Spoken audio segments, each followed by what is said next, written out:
ಶುಭ ಕೋರುವವರು N Sharanappa, ಸಂಸ್ಥಾಪಕ ರಾಜ್ಯಾಧ್ಯಕ್ಷರು, ಶ್ರೀಕಾಂತ್ ವಕೀಲ್, ರಾಜ್ಯ ಗೌರವಾಧ್ಯಕ್ಷರು, ಪಿ ಚಿನ್ನಯ್ಯ ಸ್ವಾಮಿ, ಜಿಲ್ಲಾಧ್ಯಕ್ಷರು, ಆನಂದ್ ಜೋಗೂರ್, ಗೌರವಾಧ್ಯಕ್ಷರು, ಟಿ ನರಸಪ್ಪ, ರಾಜ್ಯ ಕಾರ್ಯಾಧ್ಯಕ್ಷರು, ಸೈಯದ್ ಜಾವೀದ್ ಸಾಹೇಬ್, ಜಿಲ್ಲಾ ಗೌರವಾಧ್ಯಕ್ಷರು.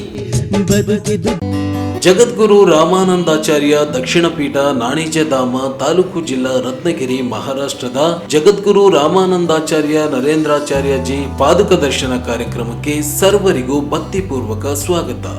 ಕರ್ನಾಟಕ ಜನಸೈನ್ಯ ಜಿಲ್ಲಾ ಘಟಕ ರಾಯಚೂರು ವತಿಯಿಂದ ನಾಡಿನ ಸಮಸ್ತ ಜನತೆಗೆ ಕನ್ನಡ ರಾಜ್ಯೋತ್ಸವದ ಹಾರ್ದಿಕ ಶುಭಾಶಯಗಳು.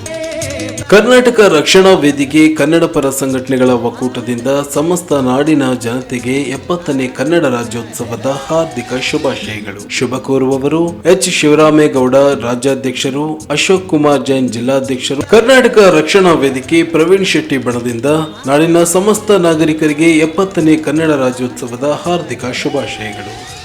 ಶುಭ ಕೋರುವವರು ವೀರೇಶ್ ಈರಾ, ಜಿಲ್ಲಾಧ್ಯಕ್ಷರು. ನಮ್ಮ ಕರ್ನಾಟಕ ಸೇನೆಯಿಂದ ನಾಡಿನ ಸಮಸ್ತ ಕನ್ನಡಿಗರಿಗೆ 70ನೇ ಕರ್ನಾಟಕ ರಾಜ್ಯೋತ್ಸವದ ಹಾರ್ದಿಕ ಶುಭಾಶಯಗಳು. ಶುಭ ಕೋರುವವರು ಬಸವರಾಜ್ ಪಡಕೋಟೆ, ರಾಜ್ಯಾಧ್ಯಕ್ಷರು, ಕೆ ಕೊಂಡಪ್ಪ, ಜಿಲ್ಲಾಧ್ಯಕ್ಷರು ಹಾಗೂ ನಮಸ್ಕಾರ. ನೀವು ನೋಡ್ತಾ ಇದ್ದೀರಾ ಮೆಗಾ ನ್ಯೂಸ್. ಮೊದಲಿಗೆ ಹೆಡ್ಲೈನ್ಸ್. ತುಂಗಭದ್ರಾ ಎಡದಂಡೆ ಕಾಲುವೆ 2ನೇ ಬೆಳೆಗೆ ನೀರು ಹರಿಸಲು ಆಗ್ರಹಿಸಿ ನವೆಂಬರ್ 3ರಂದು ಬೆಂಗಳೂರಿಗೆ ಸರ್ವಪಕ್ಷಗಳ ನಿಯೋಗ. ಸರ್ಕಾರ ಸ್ಪಂದಿಸದಿದ್ದರೆ 4 ಜಿಲ್ಲೆಗಳಲ್ಲಿ ಹೋರಾಟ. ವೆಂಕಟರಾವ್ ನಾಡಗೌಡ. ಸರ್ದಾರ್ ವಲ್ಲಭಭಾಯಿ ಪಟೇಲ್ ಜನ್ಮದಿನಾಚರಣೆ ಅಂಗವಾಗಿ ಏಕತಾ ಓಟ. ದೇಶದ ಏಕತೆ ಪಾಟೀಲರ ಕೊಡುಗೆ ಅಪಾರ. ಎಸ್ಪಿ ಪುಟ್ಟಮಾದಯ್ಯ. ಷೇರು ಮಾರುಕಟ್ಟೆಯಲ್ಲಿ ಹಣ ಹೂಡಿಕೆದಾರರಿಗೆ ಅನ್ಯಾಯ. ಜಾತಿ ನಿಂದನೆ ಹಲ್ಲೆ ಮಾಡಿದವರನ್ನ ಬಂಧಿಸಿದ ಪೊಲೀಸರು. ರವಿ ಆರೋಪ. ಜಿಲ್ಲೆಯ 2 ರಾಜ್ಯೋತ್ಸವ ಪ್ರಶಸ್ತಿಗೆ ಆಯ್ಕೆ.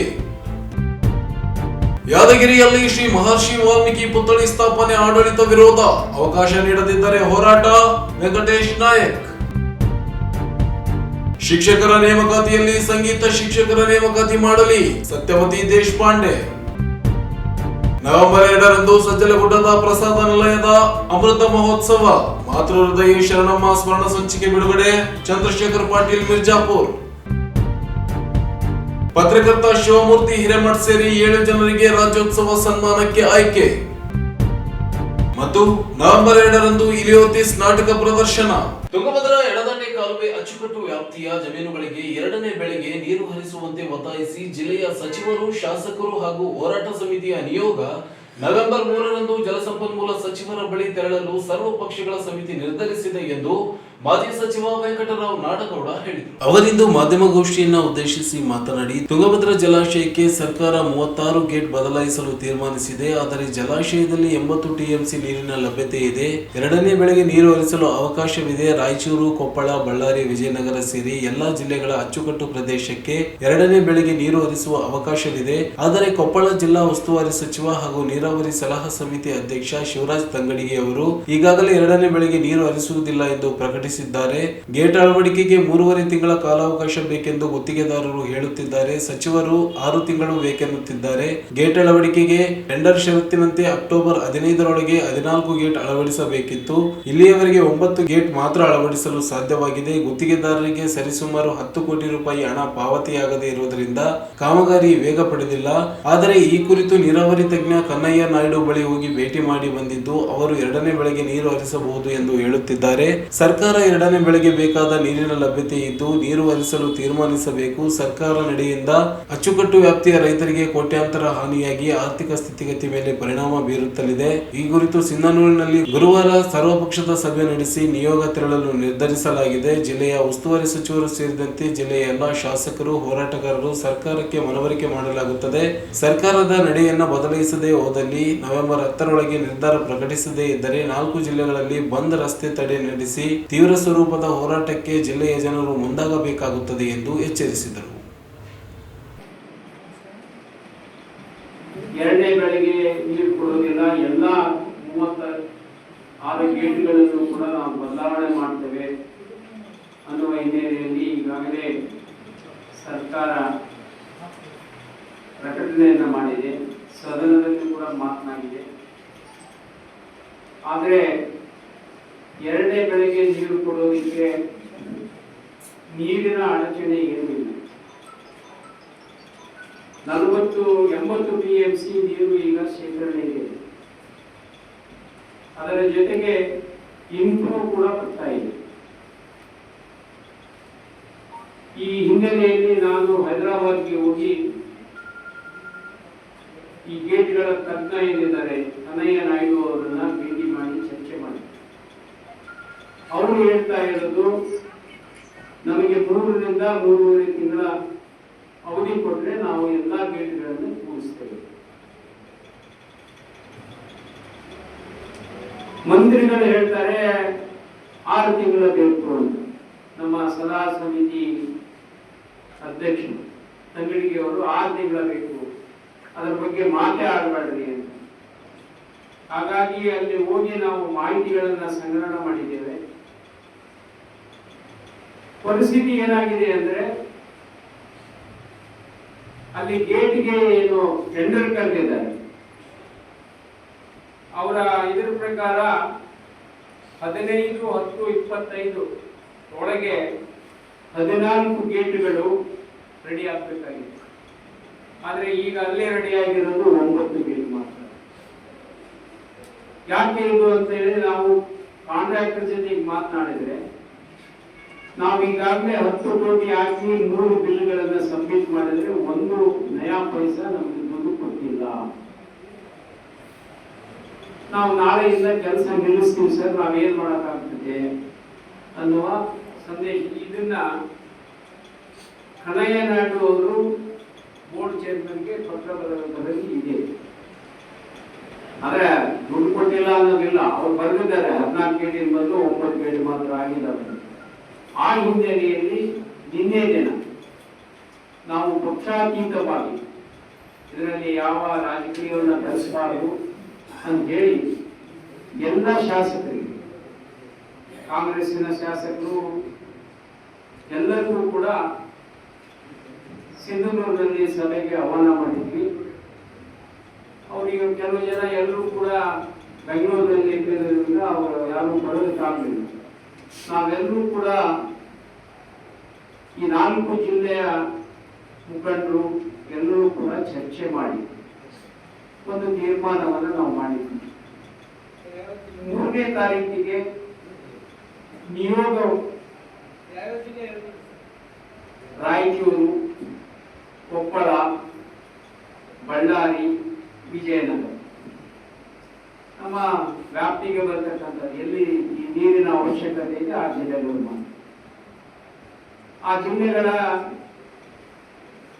ಈಗ 3ನೇ ತಾರೀಕಿಗೆ ಬೆಂಗಳೂರಿಗೆ ಹೋಗಿ ನಿಯೋಗದಲ್ಲಿ ನೀರಾವರಿ ಮಂತ್ರಿಗಳನ್ನ ಭೇಟಿಯಾಗಿ ವಾಸ್ತವಾಂಶವನ್ನು ಅವರಿಗೆ ತಿಳಿಸಿ, ಅಲ್ಲಿ ಏನಾಗ್ತದೆ ಅಂದ್ರೆ ಏನೇ ನಿರ್ಧಾರ ತೆಗೆದುಕೊಂಡ್ರು ಕೂಡ 10 ಅಥವಾ 12ನೇ ತಾರೀಕಿನೊಳಗೆ ನಿರ್ಧಾರ ತೆಗೆದುಕೊಂಡ್ರೆ ಬಹಳ ಒಳ್ಳೆಯದು. ಯಾಕೆ ಅಂದ್ರೆ ಈಗ ನಿರ್ಣಯ ತೆಗೆದುಕೊಂಡ್ರೆ 2ನೇ ಬೆಳೆಗೆ ಸಸಿ ಹಾಕ್ತಾರೆ ರೈತರು. ಸಸಿ ಹಾಕಿದ್ರೆ ಈ ಸಾರಿ ನೀರು ಅರ್ಲಿ ಬಂದಿದ್ರಿಂದ 1 ತಿಂಗಳ ಮುಂಚೆ ಕ್ರಾಪ್ ಬರ್ತಾ ಇದೆ. ನಮ್ಮ ಡಿಸೆಂಬರ್ ಕಟಾವ್ ಬರ್ತಿತ್ತು, ಈಗ ನವೆಂಬರ್ನಾಗೆ ಕಟಾವ್ ಆಗ್ತದೆ. ನವೆಂಬರ್ನಾಗೆ ಕಟಾವ್ ಆಗೋದ್ರಿಂದ ನಮಗೆ ಬೆಳೆಗೆ ಇವರು ನೀರು ಕೊಡ್ತೀವಿ ಅಂದ್ರೆ ನವೆಂಬರ್ ಒಳಗಡೆ ನಾವು ಸಸಿ ಹಾಕೊಂಡು ಡಿಸೆಂಬರ್ನಲ್ಲಿ ಪ್ಲಾಂಟೇಶನ್ ಮಾಡಿದ್ರೆ ಮಾರ್ಚಿನ ಒಳಗೆ ಎಲ್ಲಾ ರೈತರು ಬೆಳೆ ಸೇರ್ತಿದೆ. 2ನೇ ಬೆಳೆ. ಈ ಸಂದರ್ಭದಲ್ಲಿ ಮಾಜಿ ಸಂಸದ ಕೆ ವಿರೂಪಾಕ್ಷಪ್ಪ, ಬೇಬಿ ನಾಯಕ್, ಶಾಸಕ ಡಾಕ್ಟರ್ ಶಿವರಾಜ್ ಪಾಟೀಲ್, ಮಾಜಿ ಶಾಸಕ ರಾಜಾ ವೆಂಕಟಪ್ಪ ನಾಯಕ್, ಗಂಗಾಧರ್ ನಾಯಕ್, ಪ್ರತಾಪ್ ಗೌಡ ಪಾಟೀಲ್, ಬಸನಗೌಡ ಬ್ಯಾಗ್ವಾಟ್, ಕೆ ಕರಿಯಪ್ಪ, ನಾಗನಗೌಡ ಹರವಿ, ಪ್ರಭಾಕರ್ ಪಾಟೀಲ್ ಇಂಗಳಗಾರ್ ಸೇರಿ ಅನೇಕರು ಉಪಸ್ಥಿತರಿದ್ದರು. ಸರ್ದಾರ್ ವಲ್ಲಭಭಾಯಿ ಪಟೇಲ್ ಅವರು ಸ್ವಾತಂತ್ರ್ಯಕ್ಕಾಗಿ ಹೋರಾಟ ನಡೆಸಿ ಸ್ವಾತಂತ್ರ್ಯದ ನಂತರವೂ ದೇಶದ ಏಕತೆಗಾಗಿ ದೇಶದಲ್ಲಿ ವಿಲೀನಗೊಳ್ಳದ ರಾಜ್ಯಗಳನ್ನ ವಿಲೀನಗೊಳಿಸಲು ಸಾಕಷ್ಟು ಶ್ರಮಿಸಿದ್ದಾರೆ. ಅವರ ನೆನಪಿಗಾಗಿ 150ನೇ ಜನ್ಮದಿನದ ನಿಮಿತ್ತ ರಾಷ್ಟ್ರೀಯ ಏಕತಾ ಓಟವನ್ನು ಹಮ್ಮಿಕೊಳ್ಳಲಾಗಿದೆ ಎಂದು ಜಿಲ್ಲಾ ಪೊಲೀಸ್ ವರಿಷ್ಠಾಧಿಕಾರಿ ಎಂ ಪುಟ್ಟಮಾದಯ್ಯ ಹೇಳಿದರು. ಅವರಿಂದು ನಗರದ ಎಲ್ವಿಡಿ ಕಾಲೇಜು ಮುಂಭಾಗದಲ್ಲಿ ಏಕತಾ ಓಟಕ್ಕೆ ಚಾಲನೆ ನೀಡಿ ಮಾತನಾಡಿದರು. ಭಾರತದ ಸ್ವಾತಂತ್ರ್ಯಕ್ಕಾಗಿ ಸರ್ದಾರ್ ವಲ್ಲಭಭಾಯಿ ಪಟೇಲರು ಅನೇಕ ಹೋರಾಟ ನಡೆಸಿದ್ದರು. ರಾಷ್ಟ್ರೀಯ ಕಾಂಗ್ರೆಸ್ ಸಮಿತಿ ಅಧ್ಯಕ್ಷರಾಗಿದ್ದರು. ಸ್ವತಂತ್ರ ಸಂಗ್ರಾಮದಲ್ಲಿ ಭಾಗಿಯಾಗಿ ಸ್ವತಂತ್ರ ತಂದುಕೊಟ್ಟ ಅನೇಕ ಮಹಾನ್ ನಾಯಕರುಗಳಲ್ಲಿ ಇವರು ಒಬ್ಬರಾಗಿದ್ದಾರೆ ಎಂದರು. ಸ್ವಾತಂತ್ರ್ಯದ ನಂತರದಲ್ಲಿ ಅವರು ಗೃಹ ಮಂತ್ರಿಯಾಗಿ ಕೆಲಸ ಮಾಡಿದ್ದಾರೆ. ಅನೇಕ ರಾಜ್ಯಗಳು ದೇಶದಲ್ಲಿ ವಿಲೀನಗೊಳ್ಳದೆ ರಾಜ್ಯರು ನಿಜಾಮರ ಆಳ್ವಿಕೆಗೆ ಒಳಪಟ್ಟಿತ್ತು. ಹೈದರಾಬಾದ್ ಕರ್ನಾಟಕದಲ್ಲಿಯೂ 1 ವರ್ಷದ ಬಳಿಕ ಸ್ವತಂತ್ರ ದೊರೆತಿದೆ. ಸೆಪ್ಟೆಂಬರ್ 17ರಂದು ನಾವು ಆಚರಣೆ ಮಾಡುತ್ತಿದ್ದೇವೆ. ದೇಶದಲ್ಲಿ ಅನೇಕ ರಾಜ್ಯಗಳನ್ನ ಮಾತುಕತೆ ಮೂಲಕ ವಿಲೀನಗೊಳಿಸಲು ಸಾಕಷ್ಟು ಶ್ರಮಿಸಿದ್ದಾರೆ ಎಂದರು. ಏಕತಾ ಓಟದಲ್ಲಿ ಪ್ರಥಮ ಸ್ಥಾನ ಪಡೆದ ವಿದ್ಯಾರ್ಥಿ ಆಂಜನೇಯ, ದ್ವಿತೀಯ ಸ್ಥಾನ ಪಡೆದ ನರಸಿಂಹ, ತೃತೀಯ ಸ್ಥಾನ ಪಡೆದ ಈರೇಶ್ ಅವರಿಗೆ ಬಹುಮಾನ ವಿತರಣೆ ಮಾಡಲಾಯಿತು.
ಇಂದು ಅಕ್ಟೋಬರ್ 31, 1950ರಲ್ಲಿ ಸರ್ದಾರ್ ವಲ್ಲಭಭಾಯಿ ಪಟೇಲ್ರವರ ಜನನ ಆಯಿತು. ಸ್ವಾತಂತ್ರ್ಯದ ನಂತರ ಮತ್ತು ಸ್ವಾತಂತ್ರ್ಯ ಪೂರ್ವದಲ್ಲಿ ಎರಡೂ ಅವಧಿಯಲ್ಲಿ ಅವರ ಒಂದು ಪಾತ್ರ ತುಂಬ ಹಿರಿದು. ಸ್ವಾತಂತ್ರ್ಯಕ್ಕಿಂತ ಹಿಂದೆ ಆ ಹೋರಾಟದಲ್ಲಿ ಒಮ್ಮೆ ಅವರು ರಾಷ್ಟ್ರೀಯ ಕಾಂಗ್ರೆಸ್ ಅಧ್ಯಕ್ಷರು ಕೂಡ ಆಗಿದ್ದರು. ಮತ್ತು ಹಲವಾರು ಈ ಸತ್ಯಾಗ್ರಹಗಳಲ್ಲಿ ಬಾರ್ಡೋಲಿ ಇರ್ಬೋದು, ಮತ್ತು ಕೈರೋಲಿ, ಇನ್ನಿತರ ಎಲ್ಲ ಈ ಹೋರಾಟದಲ್ಲಿ ಭಾಗಿಯಾಗಿದ್ದವರು. ಮತ್ತು ಸ್ವಾತಂತ್ರ್ಯದ ನಂತರ 42 ನಂತರ ನಮ್ಮ ದೇಶ 560 ಸಣ್ಣ ಪುಟ್ಟ ಜನಪದಗಳಾಗಿ ವಿಭಾಗ ಆಗಿತ್ತು. ಅಲ್ಲಲ್ಲಿ ಮಹಾರಾಜರುಗಳು ತಮ್ಮ ಒಂದು ಸಂಸ್ಥಾನ ಸ್ಥಾಪನೆ ಮಾಡಿಕೊಂಡು ಆಡಳಿತ ಮಾಡ್ತಾಯಿದ್ರು. ಉದಾಹರಣೆಗೆ ಈ ಭಾಗದಲ್ಲಿ ನಿಜಾಮರಿದ್ದರು, ಮೈಸೂರು ಭಾಗದಲ್ಲಿ ಮೈಸೂರು ಮಹಾರಾಜರಿದ್ದರು. ಹಾಗೆ ಬೇರೆ ಬೇರೆ ಭಾಗದಲ್ಲಿ ಬೇರೆ ಬೇರೆ ಸಂಸ್ಥಾನಗಳು ಅಸ್ತಿತ್ವದಲ್ಲಿದ್ದವು ಮತ್ತು ಆಡಳಿತ ಮಾಡ್ತಾಯಿದ್ವು. ಸ್ವಾತಂತ್ರ್ಯ 1947ರಲ್ಲಿ ನಮಗೆ ದೊರಕಿದಾಗ ಕೆಲವೊಂದು ರಾಜ್ಯಗಳು ನವ ಭಾರತದ ಜೊತೆ ವಿಲೀನ ಆಗಲಿಕ್ಕೆ ನಿರಾಕರಿಸಿತು. ಉದಾಹರಣೆಗೆ ರಾಜಾ ಹರಿ ಸಿಂಗ್ ಕಾಶ್ಮೀರದಲ್ಲಿ, ಈ ಭಾಗದಲ್ಲಿ ನಿಜಾಮ್ರವರು, ಈ ಥರ. ವಲ್ಲಭಭಾಯಿ ಪಟೇಲ್ರವರು ಭಾರತದ ಮೊಟ್ಟಮೊದಲ ಗೃಹ ಮಂತ್ರಿ, ಹಾಗೆ ಭಾರತದ ಮೊಟ್ಟಮೊದಲ ಉಪ ಪ್ರಧಾನಿ ಕೂಡ ಆಗಿದ್ದವರು. ಗೃಹ ಮಂತ್ರಿಯಾಗಿ ಅವ್ರ ಕೆಲಸ ಏನಿತ್ತು ಅಂತಂದರೆ, ಈ ವಿಲೀನಗೊಳ್ಳದೇ ಇರೋ ಕೆಲವೊಂದು ರಾಜ್ಯಗಳನ್ನ ಇಲ್ಲಿಗೆ ವಿಲೀನಗೊಳಿಸೋದು ಅವರ ಮಹತ್ವದ ಪಾತ್ರ ಆಗಿತ್ತು. ಆ ನಿಟ್ಟಿನಲ್ಲಿ ಅವರು ಶ್ರಮವಹಿಸಿ ಕೆಲವೊಂದು ಕಡೆ ಮಾತುಕತೆ ಮೂಲಕ, ಕೆಲವೊಂದು ಕಡೆ ಬಲವಂತವಾಗಿ ಎಲ್ಲ ರಾಜ್ಯಗಳನ್ನು ಕೂಡ ಇದರಲ್ಲಿ ವಿಲೀನಗೊಳಿಸುವಲ್ಲಿ ಯಶಸ್ವಿ ಆದರು. ನೋಡಿ, ಈ ಭಾಗದಲ್ಲಿ 1947 ಆಗಸ್ಟ್ 15ರಲ್ಲಿ ಭಾರತಾದ್ಯಂತ ನಾವು ಸ್ವಾತಂತ್ರ್ಯ ದಿನಾಚರಣೆ ಆಚರಿಸ್ತಾರೆ. ಹೈದರಾಬಾದ್ ಕರ್ನಾಟಕ ಭಾಗ 2 ಸ್ವಾತಂತ್ರ್ಯ ದಿನಾಚರಣೆ ಆಚರಣೆ ಮಾಡುತ್ತೆ. ಒಂದು ಆಗಸ್ಟ್ 15 ಮತ್ತು ಇನ್ನೊಂದು ಸೆಪ್ಟೆಂಬರ್ 17. ಇದರಲ್ಲೇ ಗೊತ್ತಾಗುತ್ತೆ ಅವರ ಒಂದು ಪಾತ್ರದ ಒಂದು ಮಹತ್ವ. ಮತ್ತು ಈ ಹಿಂದೆ IAS ಸಿವಿಲ್ ಸರ್ವಿಸ್ ಸಂಬಂಧಪಟ್ಟಂಗೆ ಇಂಡಿಯನ್ ಸಿವಿಲ್ ಸರ್ವಿಸ್ ಅಂತ ಇತ್ತು, ICS ಅಂತ ಇತ್ತು ಸ್ವತಂತ್ರ ಪೂರ್ವದಲ್ಲಿ. ಇದನ್ನು IAS, IPS ಮತ್ತು IRS, IFS ಅಂತ ಮಾಡಿದ್ರು. IFS ಯಾಕೆ ಎರಡು ಸರಿ ಹೇಳಿದೆ ಅಂತಂದರೆ, ಒಂದು ಇಂಡಿಯನ್ ಫಾರಿನ್ ಸರ್ವಿಸ್, ಇನ್ನೊಂದು ಇಂಡಿಯನ್ ಫಾರೆಸ್ಟ್ ಸರ್ವಿಸ್, ಆ ಥರ.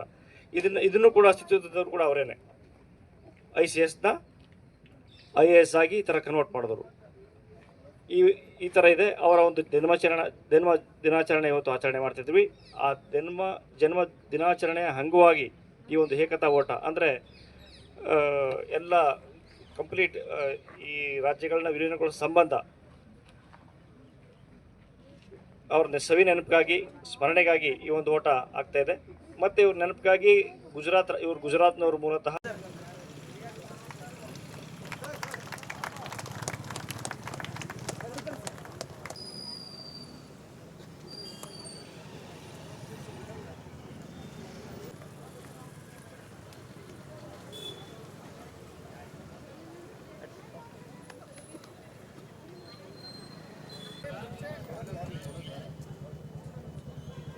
BS College.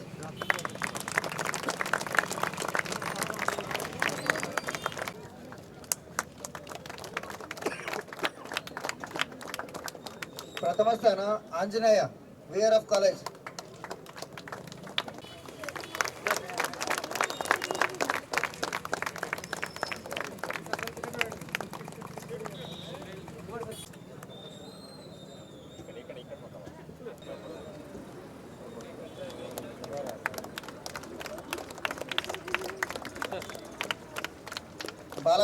ಬಾಲಕಿಯರ ವಿಭಾಗ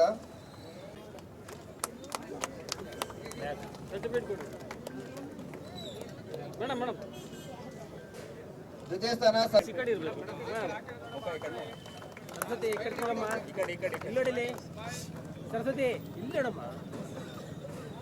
ಪ್ರಥಮ ಸ್ಥಾನ ಸಭೆ.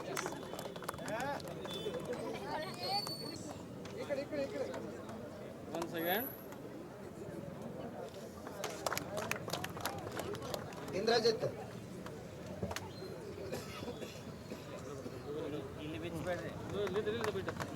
ಈ ಸಂದರ್ಭದಲ್ಲಿ ASP ಹರೀಶ್ ಕುಮಾರ್, ಕುಮಾರಸ್ವಾಮಿ, DYSP ಶಾಂತವೀರ್ ಸೇರಿದಂತೆ ಅನೇಕ ಪೊಲೀಸ್ ಅಧಿಕಾರಿಗಳು, ಪೇದೆಗಳು, ಶಾಲಾ ವಿದ್ಯಾರ್ಥಿಗಳು ಭಾಗಿಯಾಗಿದ್ದರು. ಷೇರು ಮಾರುಕಟ್ಟೆಯಲ್ಲಿ ಹಣ ತೊಡಗಿಸಿದರೆ ಅಧಿಕ ಲಾಭ ನೀಡುವುದಾಗಿ ನಂಬಿಸಿ ಹೂಡಿಕೆ ಮಾಡಿಸಿದ್ದ ನಿತಿನ್ ಕಡಗೋಲ್ ಇವರು ನಿಧನರಾದ ನಂತರ ಹಣ ಕೇಳಲು ಹೋದವರ ಮೇಲೆ ಹಲ್ಲೆ ನಡೆಸಿ ಜಾತಿ ನಿಂದನೆ ಮಾಡಿರುವ ಕಡಗೋಲ್ ಶರಣಪ್ಪ, ಅನಿತಾ ಕಡಗೋಲ್ ಹಾಗೂ ಚೇತನ್ ಕಡಗೋಲ್ ವಿರುದ್ಧ ಕೇಸ್ ದಾಖಲಾಗಿದ್ದರೂ ಪೊಲೀಸರು ಆರೋಪಿಗಳನ್ನ ಬಂಧಿಸಿಲ್ಲ ಎಂದು ದೂರುದಾರ ಕೆ ರವಿ ಆರೋಪ ಮಾಡಿದ್ದಾರೆ.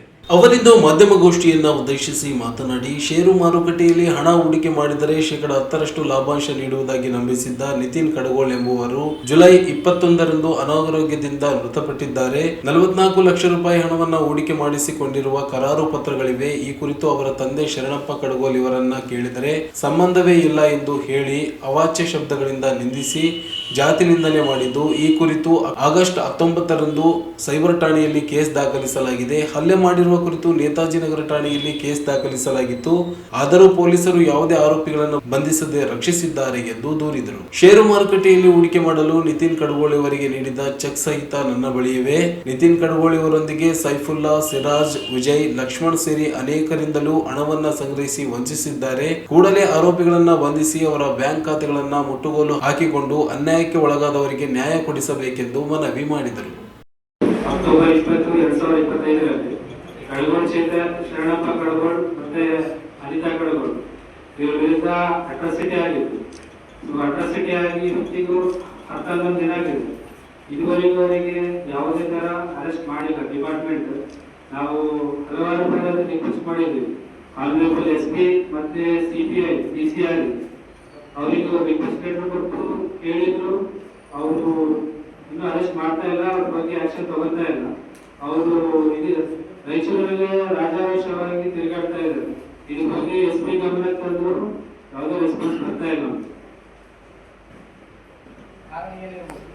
ಸರ್, ಕಾರಣ ರಾಜಕೀಯ ಒತ್ತಡ. ಅವರು ಪೊಲಿಟಿಕಲ್ ಆಗಿ ಗುರುತಿಸಿಕೊಂಡಿದ್ದಾರೆ ಪ್ರಭಾವ ವ್ಯಕ್ತಿಗಳಂತ. ಸರ್, ನಾವು ಅವ್ರದ್ದು ನಿತಿನ್ ಕಡಗಲ್ ಟ್ರೇಡಿಂಗ್ ಕಂಪನಿ ಅಂತ ಒಂದು ಶೇರ್ ಮಾರ್ಕೆಟ್ ರನ್ ಮಾಡ್ತಿದ್ರು. ನಿತಿನ್ ಅವ್ರ ಮಗ, ಶರಣಪ್ಪ ಕಡಗಲ್ ಅವ್ರ ಮಗ. ನಾವು ಅಂತ ಅಮೌಂಟ್ ಇನ್ವೆಸ್ಟ್ ಮಾಡಿದ್ವಿ. ಅದ್ರ ಪರ್ಪಸ್ ನಾವು ಕೇಳಕ್ ಹೋಗಿದ್ವಿ, ಕಮಿಟ್ಮೆಂಟ್ ಕೊಟ್ಟಿದ್ದು. ಕೇಳಕ್ ಹೋದಾಗ ಅವ್ರು ಈ ತರ ನಮ್ಮ ಮೇಲೆ ಜಾತಿ ನಿಂದನೆ ಮಾಡಿ ಹಲ್ಲೆ ಮಾಡಿದ್ರು. ಅದ್ರ ಪರ್ಪಸ್ ನಾನು MLC ಮಾಡಿ ಕೋರ್ಟ್ PC ನಾನು ಪ್ರೈವೇಟ್ ಕಂಪ್ಲೇಂಟ್ ಮಾಡಿದ್ದೆ. ಸರ್, ಇದು ಜುಲೈ 2 ಜುಲೈ ಘಟನೆ ಆಗಿದ್ದು. ತಿಮ್ಮಪ್ಪಪೇಟೆ ಅವ್ರ ಮನೆ ಹತ್ರ, ಶರಣಪ್ಪ ಕಡಗಲ್ ಮನೆ ಹತ್ರ.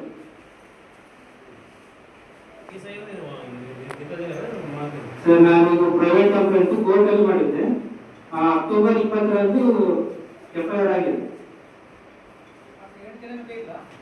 ಇಲ್ಲ ಸರ್,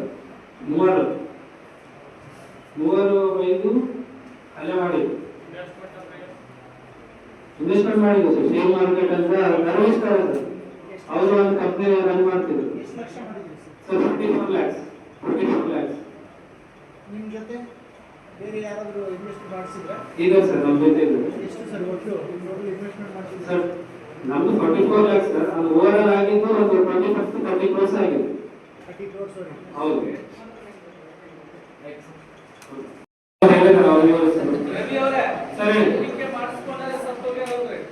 ಸರ್, ಈಗ ತಂದೆ ಶರಣಪ್ಪ ಕಡಗಲ್, ಚೇತನ್ ಕಡಗಲ್, ಅನಿತಾ ಕಡಗಲ್ ಇವರು ಪಾರ್ಟ್ನರ್ಸ್ ಕಮ್ ಓನರ್ಸ್.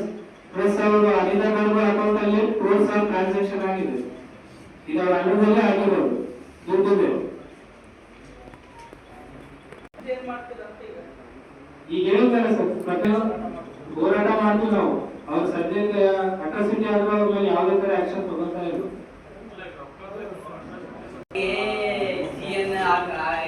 ಪೊಲೀಸ್ ಇಲಾಖೆಯಲ್ಲಿ ಕ್ರೈಮ್ ಆಗಿದ್ರ ಬಗ್ಗೆ ಕೇಸ್ ದಾಖಲಾಗಿದೆ.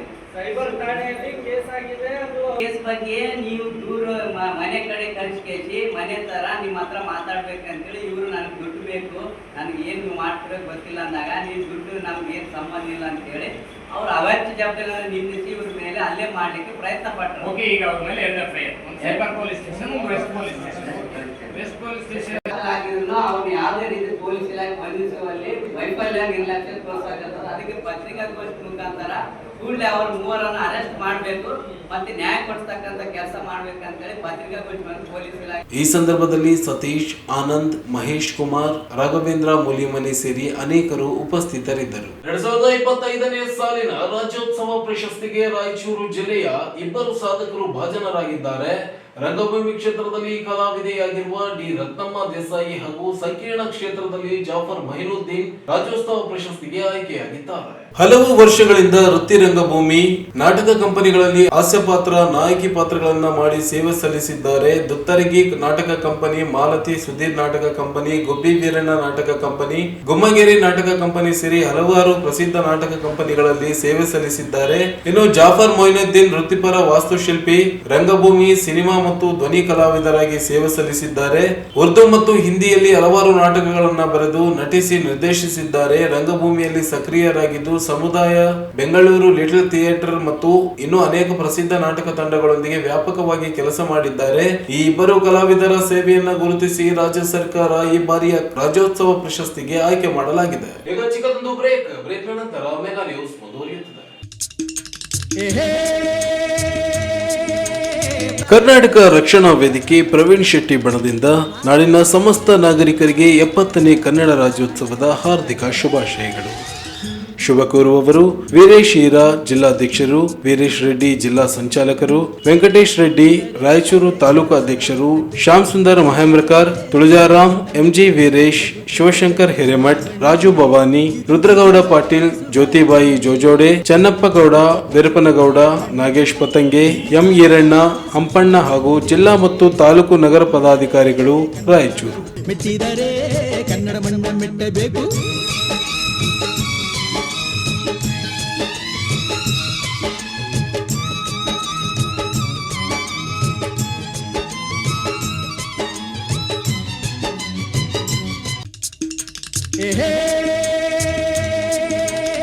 ಕರ್ನಾಟಕ ರಕ್ಷಣಾ ವೇದಿಕೆ ಕನ್ನಡ ಪರ ಸಂಘಟನೆಗಳ ಒಕ್ಕೂಟದಿಂದ ಸಮಸ್ತ ನಾಡಿನ ಜನತೆಗೆ 70ನೇ ಕನ್ನಡ ರಾಜ್ಯೋತ್ಸವದ ಹಾರ್ದಿಕ ಶುಭಾಶಯಗಳು. ಶುಭ ಕೋರುವವರು ಎಚ್ ಶಿವರಾಮೇಗೌಡ ರಾಜ್ಯಾಧ್ಯಕ್ಷರು, ಅಶೋಕ್ ಕುಮಾರ್ ಜೈನ್ ಜಿಲ್ಲಾಧ್ಯಕ್ಷರು ಹಾಗೂ ರಾಜ್ಯ ಸಂಘಟನಾ ಕಾರ್ಯದರ್ಶಿ ರಾಯಚೂರು ಹಾಗೂ ಒಕ್ಕೂಟದ ಸರ್ವ ಪದಾಧಿಕಾರಿಗಳು ರಾಯಚೂರು. ಸಮಸ್ತ ಕರ್ನಾಟಕ ನಾಡಿನ ಜನತೆಗೆ ಕರ್ನಾಟಕ ರಾಜ್ಯೋತ್ಸವದ ಹಾರ್ದಿಕ ಶುಭಾಶಯಗಳು. ಈ 70ನೆಯ ಕನ್ನಡ ರಾಜ್ಯೋತ್ಸವವು ಸಮಗ್ರ ನಾಡಿನ ಎಲ್ಲ ಕನ್ನಡಿಗರಿಗೆ ಆಶಾದಾಯಕವಿರಲಿ. ಎಲ್ರಿಗೂ ತಾಯಿ ಭುವನೇಶ್ವರಿ ಆಶೀರ್ವಾದ ಮಾಡಲಿ. ಈ ನಾಡಿನ ರೈತರು ಸುಖಮಯವಾಗಿರಲಿ. ಇವತ್ತು ಏನು ಮಳೆ ಹಾನಿಯಿಂದ ತೊಂದರೆಗೀಡಾಗಿದ್ದಾರೆ ಆಯಾ ಭಾಗದ ರೈತರಿಗೆ, ಅಲ್ಲಿ ಈ ನಾಡಿನ ಮುಖ್ಯಮಂತ್ರಿಗಳು ಅವರಿಗೆ ಬೆಳೆ ಪರಿಹಾರ ನೀಡಲಿ. ನಮ್ಮಲ್ಲಿ ಸಮಗ್ರ ಜನ ಸಂತೋಷವಾಗಿರಲಿ. ಈ ಒಂದು ಕನ್ನಡ ನಾಡಿನ ಹಬ್ಬವನ್ನು ಸಂಭ್ರಮದಿಂದ ಆಚರೋಣ, ಎಲ್ಲರೂ ಖುಷಿಯಾಗಿರೋಣ. ನಮ್ಮ ಭಾಷೆಯು ಇಡೀ ರಾಷ್ಟ್ರದಲ್ಲಿ ರಾಜಿಸಲಿ. ಏಕೆಂದರೆ ಕನ್ನಡಕ್ಕೆ ಆದಂಥ ಒಂದು ಇತಿಹಾಸ ಇದೆ. 2500 ವರ್ಷಗಳ ಹಳೆ ಭಾಷೆ ಕನ್ನಡಕ್ಕೆ ಜಯವಾಗಲಿ. ಜೈ ಹಿಂದ್, ಜೈ ಕರ್ನಾಟಕ. ಮೆಟ್ಟಿದರೆ ಕನ್ನಡ ಮಣ್ಣ ಮೆಟ್ಟಬೇಕು.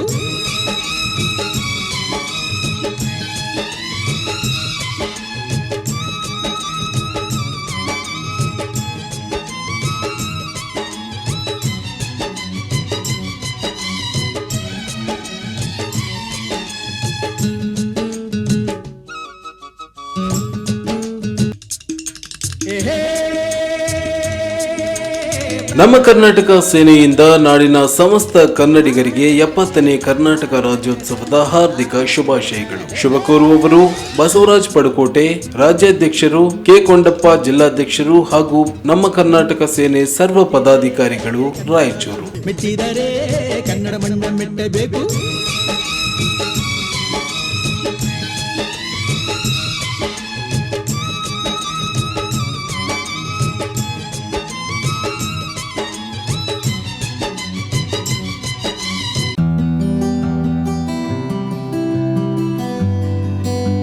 ಜಗದ್ಗುರು ರಾಮಾನಂದಾಚಾರ್ಯ ದಕ್ಷಿಣ ಪೀಠ ನಾಣಿಜಧಾಮ ತಾಲೂಕು ಜಿಲ್ಲಾ ರತ್ನಗಿರಿ ಮಹಾರಾಷ್ಟ್ರದ ಜಗದ್ಗುರು ರಾಮಾನಂದಾಚಾರ್ಯ ನರೇಂದ್ರಾಚಾರ್ಯಜಿ ಪಾದುಕ ದರ್ಶನ ಕಾರ್ಯಕ್ರಮಕ್ಕೆ ಸರ್ವರಿಗೂ ಭಕ್ತಿಪೂರ್ವಕ ಸ್ವಾಗತ. ದಿನಾಂಕ 2/11/2025 ರವಿವಾರ ಬೆಳಗ್ಗೆ 10 ಗಂಟೆಗೆ. ಸ್ಥಳ ಶ್ರೀ ರಾಧಾಕೃಷ್ಣ ಕಲ್ಯಾಣ ಮಂಟಪ, LVD ಕಾಲೇಜು ಎದುರುಗಡೆ, ರಾಯಚೂರು.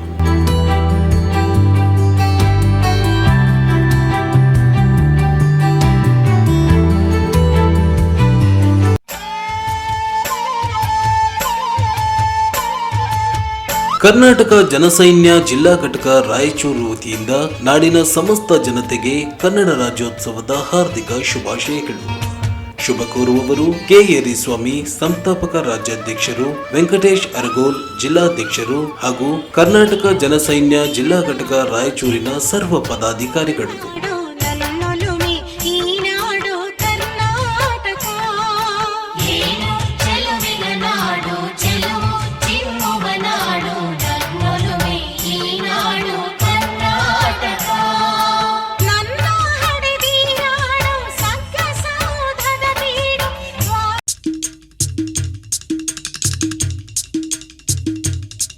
ಜೈ ಕನ್ನಡ ರಕ್ಷಣಾ ವೇದಿಕೆ ರಾಯಚೂರು ಜಿಲ್ಲಾ ಘಟಕದಿಂದ ಸಮಸ್ತ ನಾಡಿನ ಜನತೆಗೆ 70ನೇ ಕನ್ನಡ ರಾಜ್ಯೋತ್ಸವ ಹಾಗೂ ಕನಕದಾಸ ಜಯಂತಿ ಉತ್ಸವದ ಹಾರ್ದಿಕ ಶುಭಾಶಯಗಳು.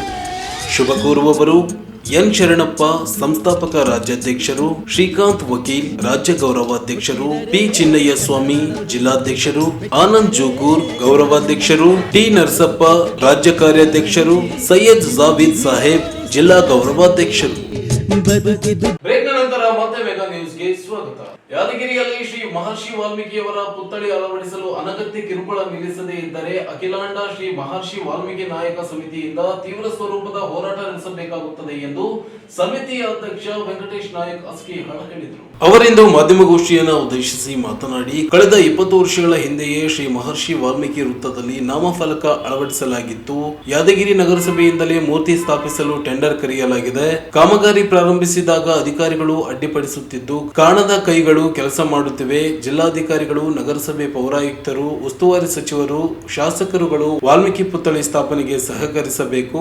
ಇಲ್ಲದೆ ಹೋದಲ್ಲಿ ಸಮುದಾಯ 1 ಲಕ್ಷ ಜನ ಸೇರಿ ಬೃಹತ್ ಹೋರಾಟ ನಡೆಸಬೇಕಾಗುತ್ತದೆ ಎಂದರು. ಈ ಕುರಿತು ಅನೇಕ ಬಾರಿ ಮನವಿ ಮಾಡಿದ್ದರೂ ಅಧಿಕಾರಿಗಳು ದುರುದ್ದೇಶಪೂರ್ವಕವಾಗಿ ಪರವಾನಗಿ ಪಡೆದಿಲ್ಲ ಎಂದೆಲ್ಲ ಹೇಳಿ ತೆರವುಗೊಳಿಸುವುದಾಗಿ ಹೇಳುತ್ತಿದ್ದಾರೆ. ಹಾಗಾದರೆ ಎಲ್ಲಾ ಮೂರ್ತಿಗಳ ಸ್ಥಾಪನೆಗೂ ಪರವಾನಗಿ ನೀಡಲಾಗಿದೆಯೇ ಎಂದು ಪ್ರಶ್ನಿಸಿದರು. ಕೂಡಲೇ ಸರ್ಕಾರ ಗೊಂದಲ ನಿವಾರಿಸಿ ಪುತ್ಥಳಿ ಸ್ಥಾಪನೆಗೆ ಅವಕಾಶ ನೀಡಬೇಕು ಎಂದರು.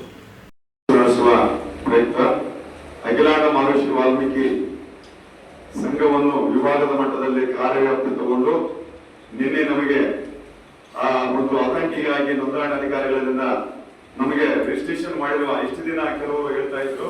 ಅದಕ್ಕೆ ನಾವು ರಿಜಿಸ್ಟ್ರೇಷನ್ ಮಾಡಿರುವ ಸಂಘವನ್ನು ನೋಂದಾಯಿಸೋದಕ್ಕೆ ಅಧಿಕಾರ ಕೊಟ್ಟಿರ್ತಕ್ಕಂಥ ಈ ಸರ್ಟಿಫಿಕೇಟ್ ತಗೊಂಡು 24 ತಾಸಿನೊಳಗೆ ನಮಗೆ ಒಂದು ಗುರಿ ಏನಂತಂದ್ರೆ ಯಾದಗಿರಿ ಜಿಲ್ಲೆ ಸಮಸ್ಯೆಯನ್ನು ಎತ್ತಿಕೊಂಡು ಇದನ್ನ ಪ್ರಸ್ತಾವನೆ ಸಮಾಜಕ್ಕೆ ತಿಳಿಸುವಂತ ಕೆಲಸ ಏನಪ್ಪ ಅಂತಂದ್ರೆ ಈ ಸಂಘ ಸರ್ ಇದು ಬಹಳ ಕಿರಿಕಿರಿ ಕೊಡ್ತಾ ಇದ್ದಾರೆ ಸರ್. ಏನಾದ್ರೆ ಇವರು ಮಾಹಿತಿ ಆದ್ರೆ ಇದು 1 ಲಕ್ಷ ಜನ ಸೇರೋದು ಗ್ಯಾರಂಟಿ ಸರ್. ಯಾಕಂದ್ರೆ ಇದು ಪದೇ ಈ ತರ ನಮ್ಮ ಸಮಾಜಕ್ಕೆ ಗುರಿಯಲ್ಲಿ ಇಟ್ಕೊಂಡು ಆಯುಕ್ತರು ಏನೇನು ಮಾಡಿದ್ದಾರೆ. ಯಾದಗಿರಿ ಜಿಲ್ಲೆಯಲ್ಲಿ ಅದು ಬೆಲೆನೇ ಆಗ್ತದೆ ಸರ್. ಇನ್ನ ಹಳೆ ಪದ್ಧತಿಯಲ್ಲಿ ಅಲ್ಲಿ ಏನು ನಾವು ಕಾನೂನಲ್ಲಿ ಇದ್ವಲ್ಲ ಆ ಅಸ್ತ್ರಗಳನ್ನು ತಗೊಂಡು ಹೋರಾಟ ಮಾಡ್ಬೇಕಾಗ್ತದೆ. ಇಲ್ಲ ಅಂತಂದ್ರೆ ನೀವು ಕೇಸ್ ಮಾಡ್ತೀನಿ. ನಮ್ಮ ಸಂಘದ ಆಯ್ತಲ್ಲ, ಸಂಘದವ್ರು ಯಾವ ಕಟ್ಟಡ ಮಾಡ್ತಾರಲ್ಲ, ನೀವು ಕೇಸ್ ಮಾಡೋ ನಾವು ಯಾವ ದಾಖಲಾತಿಗಳು 90% ದಾಖಲಾತಿಗಳು ನಮ್ಮಲ್ಲಿ ಇದಾವೆ ಸರ್. ನಾವು ತೋರಿಸ್ತೇವೆ. ಯಾಕಂದ್ರೆ ಒಂದು ನೀನು ಅನುಮತಿ ಕೊಟ್ಟಿರೋದು ಸ್ಥಳ ಅಂತ ಹೇಳಿ, ಆದ್ರೆ 90% ಎಲ್ಲಾ ರೀತಿ ಮಾಡಿದ್ರು. ಅಂದ್ರೆ ನೀನು ಆಯುಕ್ತರಾಗಿ ಯಾವ ನೀನು ಕಾನೂನು ಚೌಕಟ್ಟನ್ನು ಮಾಡಿದ್ಯಾ, ಯಾರು ಪರ್ಮಿಷನ್ ಕೊಟ್ಟಿಲ್ಲ, ನೀನು ಪ್ರತಿಯೊಂದು ಔಟ್ರು ಸರಿ ಮಾಡಿದ್ರೆ ಏನಾದ್ರು ಸರ್ವಧರ್ಮದವ್ರು ಕೂರಿಸ್ಕೊಂತಾರೆ ಅಂತೇಳಿ ಏನಪ್ಪ ಬೇಕಾದ್ರೆ ನೀನು ಹಿಂದಕ್ಕೆ ಸ್ಥಳ ಮಾಡು, ನೀವಿಲ್ಲಿ ಯಾಕೆ ಮಾಡ್ರ ಅದೇ ಹೇಳ್ರಿ. ಅದನ್ನ ಬಿಟ್ಟು ಈಗ ಪದೇ ನೀನು ಮಾಡ್ತಾ ಇದ್ದಂದ್ರೆ ಮಾಡಿದ್ರೆ ನಾವು ಕಾನೂನು ಹೋರಾಟ ಮಾಡ್ತೀವಿ. ನಾವೇನು ಕಾನೂನು ಕೈಗೆ ತಗೊಳಕ್ಕಿಲ್ಲ. ಇದು ಎಚ್ಚರ ಕೊಡ್ತೀವಿ, ಸರ್ಕಾರಕ್ಕೆ ಎಚ್ಚರ ಕೊಡ್ತೀವಿ.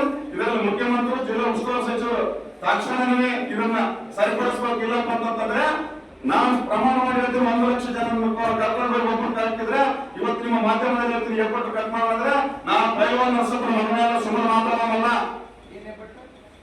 ಇದು ವಾಲ್ಮೀಕಿ ನಮ್ಮ ಏಕೈಕ ಗುರುದಕ್ಷಿಣೆ ಕೊಟ್ಟು ವಾಲ್ಮೀಕಿ ಸಮಾಜ ಒಂದು ಬೇರೆ ಕಡಿಮೆ ಆದ್ರೆ 1 ಲಕ್ಷ ಅಲ್ಲಿ ಸೇರಿಸಲಿಲ್ಲ ಅಂದ್ರೆ ನಾನು ಎಪ್ಪತ್ತು ಕಟ್ ಮಾಡಲ್ಲ ಅಂದ್ರೆ ನನ್ನ ಪೈಲ್ವಾನ್ ನರಸಪ್ಪರ ಮಗನೇ ಅಲ್ಲ.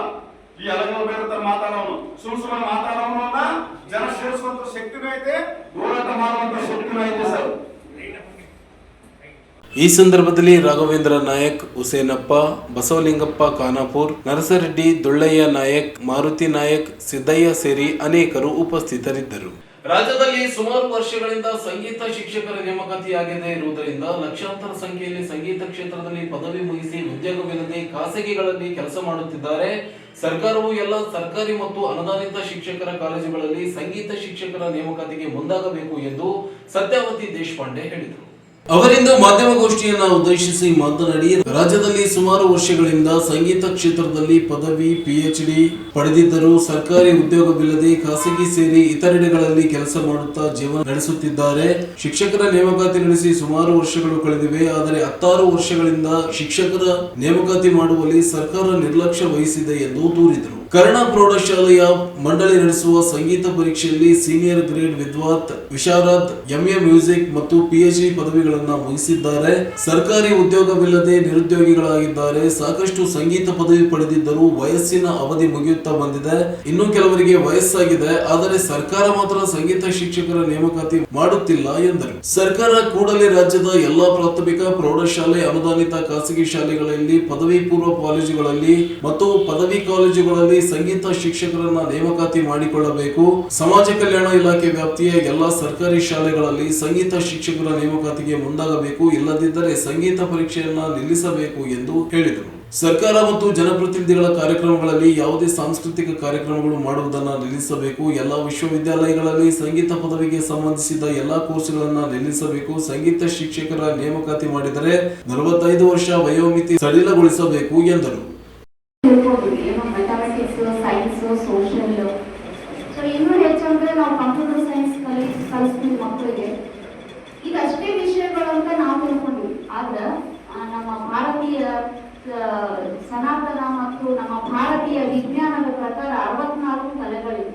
ಆ ವಿದ್ಯೆಯಲ್ಲಿ, ಆ ಕಲೆಯಲ್ಲಿ ಸಂಗೀತ ಕೂಡ ಒಂದು. ಸಂಗೀತದಿಂದ ಮೆದುಳಿನ ಸಹಾಯ, ಸಹಕಾರ ಮತ್ತು ನಾವೇನು ಹೇಳ್ತೀವಿ ಕ್ರಿಯಾಶೀಲತೆ ಅಂತ ಹೇಳಿ, ಇದನ್ನೆಲ್ಲ ಹೆಚ್ಚಿಸಲಿಕ್ಕೆ ಸಂಗೀತ ಬಹಳ ಉಪಯೋಗಕಾರಿ ಆಗುವ ಮಕ್ಕಳಿಗೆ. ಇವಾಗ ಗಣಿತ ಏನು ಕಷ್ಟಕರವಾಗಿರ್ತಕ್ಕಂಥ ಲೆಕ್ಕವನ್ನು ಮಾಡಲಿಕ್ಕೆ ಮೆದುಳಿನ ಸಾಮರ್ಥ್ಯ ವೃದ್ಧಿ ಆಗ್ತದೋ ಅದಕ್ಕಿಂತ ಹೆಚ್ಚಿನ ಪ್ರಮಾಣದಲ್ಲಿ ನಮ್ಮ ಮೆದುಳಿನಲ್ಲಿರ್ತಕ್ಕಂಥ ಎಲ್ಲ ಜೀವಕೋಶಗಳು ಸಕ್ರಿಯಾತ್ಮಕವಾಗಿ ಸಂಗೀತದಿಂದ ಭಾಗವಹಿಸಿ ಸಂಗೀತದಿಂದ ಅದು ಉತ್ತೇಜನ ಪಡ್ಕೊಳ್ತದ ಅಂತ ಹೇಳಲಿಕ್ಕೆ ಇಷ್ಟಪಡ್ತೀನಿ. ಸಂಗೀತ ಅನಾದಿ ಕಾಲದ ಕಲೆ ಮತ್ತು ಇದು ಆತ್ಮವಿದ್ಯೆ ಅಂತ ಹೇಳ್ತೀವಿ. ನಮ್ಮ ದೇಹಕ್ಕೆ ಆಹಾರ ಎಷ್ಟು ಮುಖ್ಯನೋ ನಮ್ಮ ಮೆದುಳಿನ ಶಕ್ತಿ ಮತ್ತು ಮೆದುಳಿನ ಕ್ರಿಯಾಶೀಲತೆ ಶಕ್ತಿ, ನಮಗೆ ನೆನಪಿನ ಶಕ್ತಿ, ಇದನ್ನೆಲ್ಲ ವೃದ್ಧಿ ಮಾಡಲಿಕ್ಕೆ ನಮ್ಮ ಮೆದುಳು ಸಕಾರಾತ್ಮಕವಾಗಿ ಕ್ರಿಯಾಶೀಲತೆಯಿಂದ ಕೆಲಸ ಕಾರ್ಯನಿರ್ವಹಿಸಲಿಕ್ಕೆ ಸಂಗೀತ ಅಷ್ಟೇ. ಸಂಗೀತ ನಮ್ಮ ಮೆದುಳಿನ ಆಹಾರವಾಗಿದೆ ಅಂತ ನಾವು ಓದಿ ಕೇಳಿಕೊಂಡು ಈ ಜ್ಞಾನವನ್ನು ಪಡ್ಕೊಂಡಿರ್ತೀವಿ. ಆಮೇಲೆ ಸಂಗೀತ ಅನ್ನೋದು ನಾವು ಯಾರೋ ಏನೋ ಬಂದಿಲ್ಲ ನಾವು ಕಲ್ತೀವಿ ಅಂತಿಲ್ಲ. ನಾವು ಸಂಗೀತವನ್ನೇ ಕಲಿತು ಅದರಿಂದನೇ ಜೀವನ ರೂಪಿಸ್ಕೋಬೇಕು ಅಂತ ನಾವು ತಿಳಿದುಕೊಂಡು ಇಷ್ಟೆಲ್ಲ ಪರಿಶ್ರಮ ಪಟ್ಟು ಒಂದಲ್ಲ 10 ಗುರುಗಳ ಹತ್ರ ಹೋಗಿ ವಿದ್ಯಾರ್ಜನೆ ಜ್ಞಾನಾರ್ಜನೆ ಮಾಡಿರ್ತೀವಿ. ನಮ್ಗೆ ಇದರಿಂದ ನಮ್ಗೆ ಏನಾದ್ರೂ ಜೀವನೋಪಾಯ ಆಗ್ಲಿಲ್ಲ ಅಂದ್ರೆ ಎಷ್ಟು ಕಷ್ಟ ಹೇಳ್ರಿ ನೋಡೋಣ. ಇದನ್ನ ಈ ನಷ್ಟವನ್ನ ಭರಿಸೋರು ಯಾರು? ಎಷ್ಟೋ ಜನರು ವಯೋಮಿತಿ ನೀರು ಹೋಗ್ಬಿಟ್ಟು ಸಂಗೀತ ಕಲಿತು ಪದವಿದವರು. ಸೊ ಈಗ ಮತ್ತೆ ಮುಂದೆ ಮರುಕಳಿಸಬಾರ್ದು, ಆದಷ್ಟು ಬೇಗ ನೇಮಕಾತಿ ಮಾಡ್ಕೋಬೇಕು ಅಂತ ನಾನು ಸರ್ಕಾರಕ್ಕೆ ನನ್ನ ಕಳಕಳಿಯ ಮನವಿಯನ್ನು ಮಾಡ್ತೇನೆ.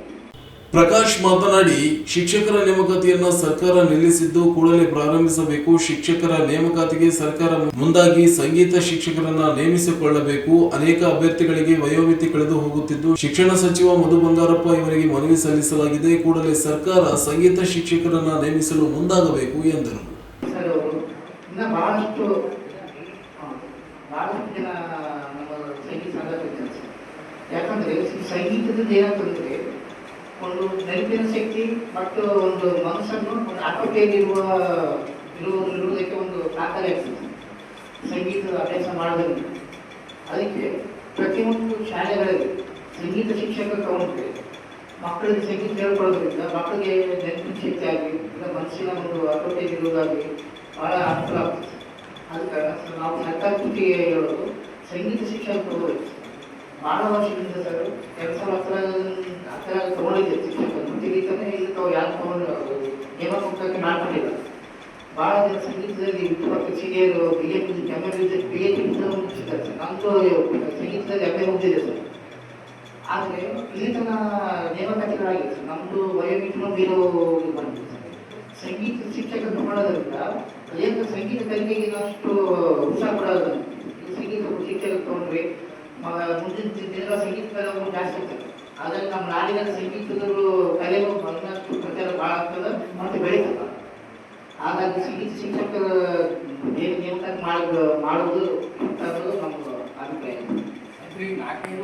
ಸರ್. ನಮ್ದು ಮುಂದಿನ ನಡಿಗೆ ಏನಲ್ಲ ಅಂತ ಸರ್, ನಾವು ವಿಜಯ್ ಸರ್ಕಾರ ನಾಗೇಶ್ ಸರ್ ಅವರು ಮಿನಿಸ್ಟ್ರಿದ್ದಾಗೂ ಹೋಗಿದ್ದೀವಿ ಸರ್. ಅವತ್ತು ಅವರು ಡೈರೆಕ್ಟ್ ಹೋಗಿ ಅವ್ರಿಗೆ ಹಾಕಿಸ್ಕೋಗ್ಬೇಕಾಗಿದೆ. ಅವ್ರೇನಾದ್ರು ನಮ್ಮ ಸಂಗೀತ ಶಿಕ್ಷಕರ ಅವಶ್ಯಕತೆ ಇಲ್ಲ ಅಂತ ಹೇಳಿದ್ರು ಸರ್. ಸಂಗೀತ ಶಿಕ್ಷಕರ ಅವಶ್ಯಕತೆ ತಗೊಂಡಿಲ್ಲ ಆಗ್ತದೆ ಸರ್. ಮತ್ತೆ ಆ ತದನಂತರ ಈ ಇತ್ತೀಚಿನ ಬಂದಂತ ಇವಾಗ ಮಧು ಬಂಗಾರಪ್ಪ ಅವರು ಹೋಗಿ ನಮ್ಮ ವಿಧಾನಸೌಧದಲ್ಲಿ ಹೋಗಿ ಬೆಟ್ಟು ಮೆಮೋರಿಯಲ್ ಕೊಟ್ಟು ಸರ್ ಅವ್ರಿಗೆ. ಅವ್ರು ಹೇಳಿದ್ರು ಇದನ್ನು ನಾವು ನೋಡ್ತೀವಿ, ಅದನ್ನೆಲ್ಲ ನಮ್ಮ ಆರ್ಥಿಕ ವ್ಯವಹಾರದಲ್ಲಿ ನಾವು ಚರ್ಚೆ ಮಾಡಿ ಮುಂದಿನ ದಿನಗಳಲ್ಲಿ ಸಂಗೀತ ಶಿಕ್ಷಕ ಬೇಡ ಸರ್. ಅದನ್ನು ನಾವು ಕೊಟ್ಟು ಸರ್ ಪರೀಕ್ಷೆಗಳು ಎದುರು ಮಾಡ್ತೀವಿ. ಎಲ್ಲ ಕಾಲೇಜುಗಳಲ್ಲಿ ಪ್ರತಿಯೊಂದು ಕಾಲೇಜುಗಳಲ್ಲಿ ಸಂಗೀತ ಕೋರ್ಸ್ಗಳು ಮುಚ್ಚಿಬಿಡ್ತೀವಿ. ಸಾಕಾಗಿ ನಡೆಸುವಂತ ಯಾವ ಸಂಗೀತ ಎಕ್ಸಾಮ್ ಈ ಸಂದರ್ಭದಲ್ಲಿ ಪ್ರಕಾಶ್, ಅನ್ವರ್, ನರ್ಸಿಂಗ್ಲು ಸೇರಿದಂತೆ ಅನೇಕರು ಉಪಸ್ಥಿತರಿದ್ದರು. ಸುಕ್ಷೇತ್ರ ಸಜ್ಜಲಗುಡ್ಡ ಶ್ರೀಮಠದ ಉಚಿತ ಪ್ರಸಾದ ನಿಲಯದ ಅಮೃತ ಮಹೋತ್ಸವದ ಅಂಗವಾಗಿ ಮಾತೃಹೃದಯಿ ಶರಣಮ್ಮ ಅವರ ಸ್ಮರಣ ಸಂಚಿಕೆ ಲೋಕಾರ್ಪಣೆ ಮಾಡಲಾಗುವುದು ಎಂದು ಚಂದ್ರಶೇಖರ್ ಮಿರ್ಜಾಪುರ್ ಹೇಳಿದರು. ಅವರಿಂದು ಮಾಧ್ಯಮಗೋಷ್ಠಿಯನ್ನು ಉದ್ದೇಶಿಸಿ ಮಾತನಾಡಿ, ಕಾರ್ಯಕ್ರಮದ ಸಾನ್ನಿಧ್ಯವನ್ನ ಆಳಂದ ನಂದವಾಡಗಿ ಜಾಲವಾದಿ ಹಿರೇಮಠದ ಮಹಂತಲಿಂಗ ಶಿವಾಚಾರ್ಯ ಸ್ವಾಮೀಜಿಗಳು ವಹಿಸಲಿದ್ದಾರೆ. ಅಧ್ಯಕ್ಷತೆಯನ್ನ ಶಿವಗಂಗಾ ಮಠದ ಮಲ್ಲಯ್ಯ ಶಾಂತಮುನಿರಾಜ ದೇಶಿಕೇಂದ್ರ ಶಿವಾಚಾರ್ಯ ಮಹಾಸ್ವಾಮಿಗಳು ವಹಿಸಲಿದ್ದಾರೆ ಎಂದರು. ಕಾರ್ಯಕ್ರಮವು ಹೂವಿನಾಡಗಲಿ ಗವಿಮಠದ ಡಾಕ್ಟರ್ ಹಿರಿಶಾಂತ ಮಹಾಸ್ವಾಮಿಗಳು ಸಮ್ಮುಖದಲ್ಲಿ ನಡೆಯಲಿದ್ದು, ಎಂ ಗುಡದೂರು ಸುಕ್ಷೇತ್ರದ ಶ್ರೀ ಪರಮಪೂಜ್ಯ ನೀಲಕಂಠಾಚಾರ್ಯ ತಾತನವರು, ಸುಕ್ಷೇತ್ರ ಸಜ್ಜಲಗುಡ್ಡ ಕಂಬಳಿಹಾಳದ ಶ್ರೀ ಓರಮ್ಮ ಪೂಜ್ಯ ದೊಡ್ಡ ಬಸವಾಚಾರ್ಯ ತಾತನವರು ನೇತೃತ್ವ ವಹಿಸಲಿದ್ದಾರೆ ಎಂದರು. ಕಾರ್ಯಕ್ರಮದಲ್ಲಿ ಡವಳಗಿ ಶ್ರೀ ಮಡಿವಾಳೇಶ್ವರ ಗದ್ದಿಗೆ ಮಠದ ಪರಮಪೂಜ್ಯ ಘನಮಠ ದೇವರು ಉಪಸ್ಥಿತ ವಹಿಸಲಿದ್ದಾರೆ. ರಾಯಚೂರು ಮಹರ್ಷಿ ವಾಲ್ಮೀಕಿ ವಿಶ್ವವಿದ್ಯಾಲಯದ ಕುಲಪತಿ ಶಿವಾನಂದ್ ಕೆಳಗಿನಮನಿ, ಕೊಪ್ಪಳ ವಿಶ್ವವಿದ್ಯಾಲಯದ ಕುಲಪತಿ ಡಾಕ್ಟರ್ BK ರವಿ ಅವರು ಗ್ರಂಥ ಬಿಡುಗಡೆಗೊಳಿಸಲಿದ್ದಾರೆ ಎಂದರು. ಅವರು ಬಂದು ರೈತರಿಗೆ ಭೇಟಿ ಕೊಟ್ಟಾಗ ಈಗಾಗಲೇ ಒಂದು ವರ್ಷ ಪೂರ್ವ ನಿಯೋಜಿತ ಕಾರ್ಯಕ್ರಮ ಏನಿದೆ ಸಜ್ಜಲಶ್ರೀ ಉಚಿತ ಪ್ರಸಾದ ನಿಲಯ ಹಳೆಯ ವಿದ್ಯಾರ್ಥಿಗಳ ಬಳಗ ಮತ್ತು ಭಕ್ತರಿಂದ ಮತ್ತು ಶ್ರೀಮಠದಿಂದ ಆಯೋಜಿಸಲಾಗಿರ್ತಕ್ಕಂಥ ಈ ಒಂದು ಕಾರ್ಯಕ್ರಮ ಏನು ಆವತ್ತಿನ ದಿವಸ ನವೆಂಬರ್ 2ರಂದು ಸುಕ್ಷೇತ್ರ ಸಜ್ಜಲಗುಡ್ಡದಲ್ಲಿ ಮಾತೃ ಹೃದಯ ಸ್ಮರಣ ಸಂಚಿಕೆ ಬಿಡುಗಡೆ ಹಾಗೂ ಕಾರ್ತಿಕ ಲಕ್ಷ ದೀಪೋತ್ಸವ ಕಾರ್ಯಕ್ರಮವನ್ನ ಹಮ್ಮಿಕೊಳ್ಳಲಾಗಿದೆ. ಏನು ಶ್ರೀಮಠದಲ್ಲಿ ಸಜ್ಜಲಗುಡ್ಡದಲ್ಲಿ ಇರ್ಬೋದು, ಕಂಬಳಿಹಾಳದಲ್ಲಿ ಇರ್ಬೋದು ಮತ್ತು ಕೊಪ್ಪಳ ಜಿಲ್ಲೆಯ ಗುಡದೂರು ಮಠದಲ್ಲಿ ಇರ್ಬೋದು, ಏನೇ ಕಾರ್ಯಕ್ರಮಗಳಾದರೂ ಕೂಡ ಅತ್ಯಂತ ಸರಳವಾಗಿ ಅಚ್ಚುಕಟ್ಟಾಗಿ ಮತ್ತು ಶಿಸ್ತಿನಿಂದ ಜರುಗತಕ್ಕಂಥ ಕೆಲಸ ಆಗ್ತಾ ಇದೆ. ಪ್ರತಿ ವರ್ಷ ಕೂಡ ಅಲ್ಲಿ ಮಠದಲ್ಲಿ ಸಮಾಜಮುಖಿ ಕೆಲಸಗಳು, ಉಚಿತ ನೇತ್ರ ಚಿಕಿತ್ಸೆ ಇರ್ಬೋದು, ಆರೋಗ್ಯ ಒಂದು ಏನು ಆರೋಗ್ಯದ ಬಗ್ಗೆ ತಿಳುವಳಿಕೆ ಕೊಡೋದಾಗಿರ್ಬೋದು, ಉಚಿತ ಆರೋಗ್ಯ ಶಿಬಿರಗಳಾಗಿರ್ಬೋದು ಮತ್ತು ಪ್ರತಿ ತಿಂಗಳು ಮತ್ತು ಪ್ರತಿ 3 ತಿಂಗಳಿಗೊಂದ್ಸಲ ಶಿವಾನುಭವ ಕೊಡ್ತಿರ್ತಕ್ಕಂಥ ಅನೇಕ ಸಮಾಜಮುಖಿ ಒಂದು ಕೆಲಸ ಕಾರ್ಯಗಳನ್ನು ಎಲ್ಲ ಸಮುದಾಯದವರನ್ನ ಕರೆದುಕೊಂಡು ಹೋಗ್ತಕ್ಕಂಥ ಯಾವುದಾದ್ರೂ ಮಠಗಳಿದ್ರೆ ಅದರಲ್ಲಿ ಸಜ್ಜಲಗುಡ್ಡ, ಕಂಬಳಿಹಾಳ ಮತ್ತು ಉಳಿದಿರತಕ್ಕಂಥದ್ದನ್ನು ತಮಗೆ ತಿಳಿಸಲಿಕ್ಕೆ ನಾನು ಬಯಸ್ತೇನೆ. ಈ ಒಂದು ಕಾರ್ಯಕ್ರಮ 2ನೇ ತಾರೀಕಿದೆ ನವೆಂಬರ್ನಲ್ಲಿ ಅತ್ಯಂತ ಸಡಗರ ಸಂಭ್ರಮದಿಂದ ಆಚರಿಸಬೇಕಂತಕ್ಕಂಥದ್ದು. ಏನು ಸಜ್ಜಲಶ್ರೀ ಉಚಿತ ಪ್ರಸಾದ ನಿಲಯ 75 ವರ್ಷಗಳ ಹಿಂದೆ ಆ ತಾಯಿ ಅವಿದ್ಯಾವಂತಿ ಅಂತ ಅನಿಸಿಕೊಂಡ್ರೂ ಕೂಡ ಏನು ವಿದ್ಯೆಯ ಬಗ್ಗೆ ಮತ್ತು ಜ್ಞಾನದ ಬಗ್ಗೆ ಅಷ್ಟೇ ತಿಳುವಳಿಕೆಯನ್ನು ಹೊಂದಿರತಕ್ಕಂಥ ಶ್ರೀ ದೊಡ್ಡ ಬಸವರಾಯ ತಾತನವರಿಂದ ಲಿಂಗ ದೀಕ್ಷೆಯನ್ನು ಪಡೆದು ಏನು ಬಸವರಾಯ ತಾತನವರ ಆದರ್ಶಗಳನ್ನ, ಬಸವಣ್ಣನ ತತ್ವ ಆದರ್ಶಗಳನ್ನ ಮೈ ತುಂಬಿಕೊಂಡು ಬರೀ ತಪಶಕ್ತಿಯಿಂದ ಎಷ್ಟೆಲ್ಲ ಅವರು ಬೆಳವಣಿಗೆಯನ್ನ ನಮ್ಮ ರಾಯಚೂರು ಜಿಲ್ಲೆಗೆ ಮತ್ತು ಕೊಪ್ಪಳ ಜಿಲ್ಲೆಗೆ, ಇಡೀ ನಮ್ಮ ರಾಜ್ಯದಲ್ಲಿ ಅನೇಕ ಭಕ್ತರು ತಾಯಿಯ ಮಠಕ್ಕೆ ಇರತಕ್ಕಂಥದ್ದು ನಮ್ಮೆಲ್ಲರಿಗೂ ಕೂಡ ಸಂತೋಷದ ವಿಷಯ ಅಂತಕ್ಕಂಥದ್ದು. ಆ ಒಂದು 75 ವರ್ಷಗಳ ಹಿಂದಿನ ಆ ಒಂದು ಕಲ್ಪನೆಯನ್ನು ಇಟ್ಟುಕೊಂಡು ಏನು ಒಂದು ವಿದ್ಯಾರ್ಥಿ ನಿಲಯವನ್ನ ಮಾಡಬೇಕು, ವಿದ್ಯಾರ್ಥಿಗಳಿಗೆ ಶಿಕ್ಷಣವನ್ನು ಕೊಡಬೇಕು, ಆತ 100 ಕಿಲೋಮೀಟರ್ ಧಾರವಾಡಕ್ಕೆ ಹೋಗ್ಬೇಕಾಗಿತ್ತು, ಬೆಳಿಗ್ಗೆ ಹೋಗ್ಬೇಕಾಗಿತ್ತು, ಅನೇಕ ರಾಯಚೂರಿಗೆ ಬರಬೇಕಾಗಿತ್ತು. ಅಂತ ಸಂದರ್ಭದಲ್ಲಿ ಅಲ್ಲಿ ಉಚಿತ ಏನು ಒಂದು ಪ್ರಸಾದ ನಿಲಯದ ವ್ಯವಸ್ಥೆಯನ್ನ ಮಾಡಿ ಅಂದಿನಿಂದ ಇಂದಿನವರೆಗೆ ನಿರಂತರವಾಗಿ ಕೂಡ ಈಗಲೂ ಕೂಡ ಸುಮಾರು 150 ವಿದ್ಯಾರ್ಥಿಗಳು, ಬಡ ವಿದ್ಯಾರ್ಥಿಗಳು, ಎಲ್ಲಾ ಸಮುದಾಯದವರು.